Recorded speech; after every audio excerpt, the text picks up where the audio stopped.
As soon as I get up and I start spitting bars, I see heads wake up. I see heads come up. I see them sit up and stand at attention. And it's not because the preaching isn't good, it's just it's preaching to them in a way that they can understand. So I can walk in there, in that juvenile detention center, and everybody who they ignored, I can grab the attention of 15 to 25 young men just by spitting bars. I know your life. I know your strife. I know the Christ. I know it's hard, but I'm going to point you straight to God. And I grab their attention. Just for a minute, because he got to work already. I'm going there once a quarter. He's there every day. So when I go, I just tell him, I don't have a lot of time to spend with you right now. I'm just trying to get you a message that I can get to you in a language you understand. But before I do any of that, help me understand what's going on in your life. Before I preach, after I pray, I got to know what you're dealing with. And at the end of the day, young people just want to know, do you care? Do you love me? I've been rejected. The deepest part for me I still wrestle with is when I talk to young men who are in two-parent homes and talk about having a loving mother and a loving father. Why you do this?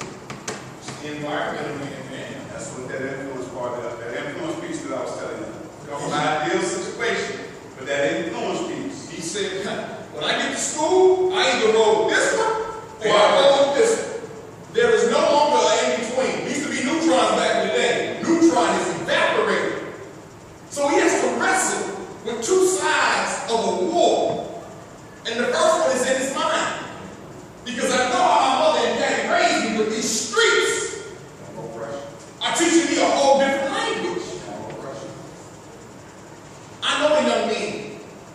When I look in their eyes, I can tell who's not there on purpose. You can see it. Now there's some folks, they'll even let us go. They don't let them come downstairs. You know this. Well, that's because they isolated. Yeah. Usually the time you come. So Yeah. they don't do that. They don't let us go upstairs. They make sure that the public has no clue all this is taking place upstairs. I've only been there for 5 years going with the brothers.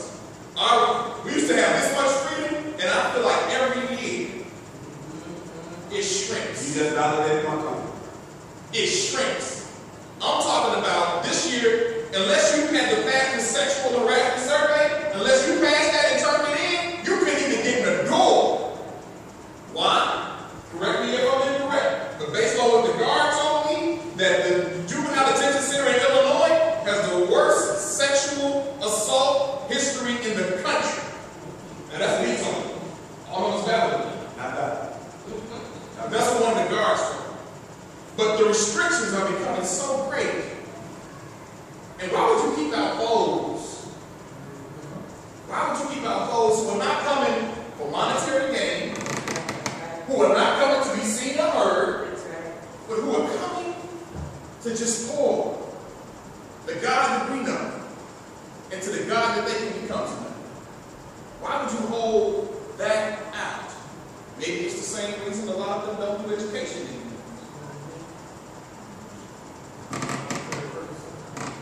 I don't know. They held it out to take the space for us. All I know is what I do for a daily basis.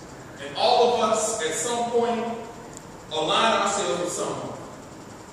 Some people like to give money but don't like to get their hands dirty. Great. Drop 100,000 so we can keep the mission moving. That's right. If any, don't turn down money. I met with a senior executive who just left our organization, and she was like, hey, I know a group of folks who live in Wilmette with me who are tired of the violence in the inner city. But we're white, and we live in the burbs. But we care about the city of Chicago. I just need to know if you're ready to move when I call you. That's all I want you to say, yes or no. Don't give me no excuses, but when I call you, are you ready to move?